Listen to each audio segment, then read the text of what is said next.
Hi guys, it's Bambi la Belle from Lady Velvet Cabaret in Perth. I am here to answer some of the stretching and flexibility questions that you've sent in response to recently sharing my favourite stretch to split stretch on our social media. So I'm going to answer some of the questions that you've sent in. So why should you work on your stretching and on your flexibility? A number of different reasons. You've got your improved mobility, reduced chance of injury.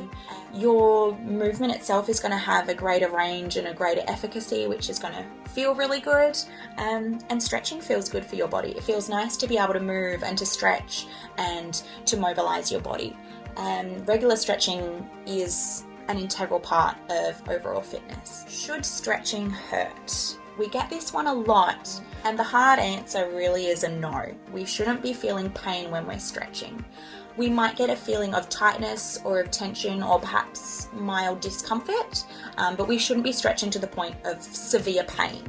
Anything that's stabbing, debilitating, or takes your breath away, stop, pull back, reassess your technique, reassess if this is the correct stretch for you and your goals, and then go from there.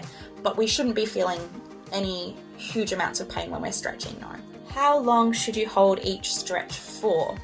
This is a tricky one. It does depend on a number of different factors, including your overall goals, your health, your previous flexibility training, if you have any injuries. A lot of different things will come together to answer that question, and that will differ per person. If you were holding a stretch for a shorter period of time, you might get a really nice feeling of release and enjoy that, which is wonderful, but it might not necessarily get the structural changes that would add up to an increase in flexibility. Some studies say hold a stretch for 90 to 120 seconds. Some say don't hold for more than 30 seconds. So it's a bit tricky, and it really does depend on a person per person basis. But if you were to hold a stretch for 30 seconds, you're at a really good starting point, and then you can work out what your body needs from there. How often a week should I be stretching? Again, this question depends on a number of different factors.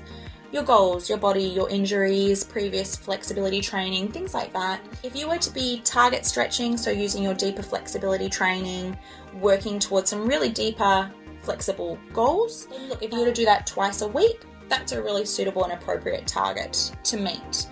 If you were to just do 2 10-15 minute stretch sessions a week that are just, overall mobility, feel good stretches, nothing too deep or intense, you're well on your way to maintaining your current flexibility, maintaining your mobility and decreasing your risk of injuries. Rest days are just as important as stretch days. What are some do's of stretching? Do warm up before stretching, definitely. Ensure that you're using correct technique and avoiding severe pain. Make sure you're relaxing and you're breathing and you're reassuring your nervous system. Hold each stretch for at least 30 seconds or until it feels right for your body.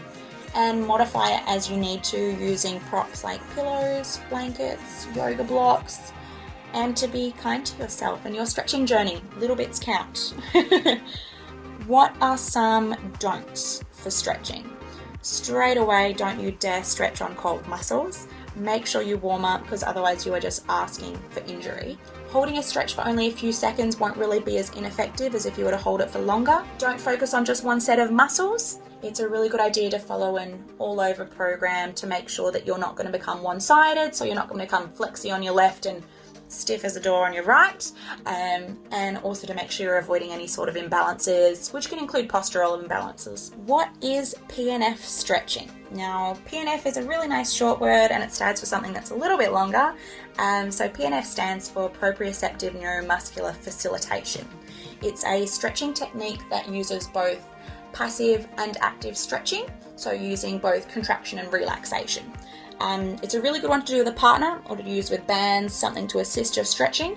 And there are tons of suggestions online, on YouTube, in articles that can be really beneficial. I love PNF stretching. It is great for improving your range of motion because it really engages the stretch reflex. And we do PNF stretching a lot at Lady Velvet Cabaret, in our warm-ups in dance classes, in strengthening and conditioning, and in our flexibility classes too. Top 3 overall stretching tips. I have hundreds that I would like to give you, but my top 3, firstly, I would say listen to your favorite music. It's really nice to get in the zone, listen to some good beats, and just really focus on your stretching, and it's nice when you've got some music that you like playing as well. Secondarily, I would say breathe. Reassure your nervous system, reassure your body, your brain that it's okay, it's allowed to bend like this, it's allowed to work on its flexibility and mobility. So breathing is really integral to your stretching regime and any stretching practice that you use. And finally, I would say to understand the anatomy and the physiology behind what you're doing.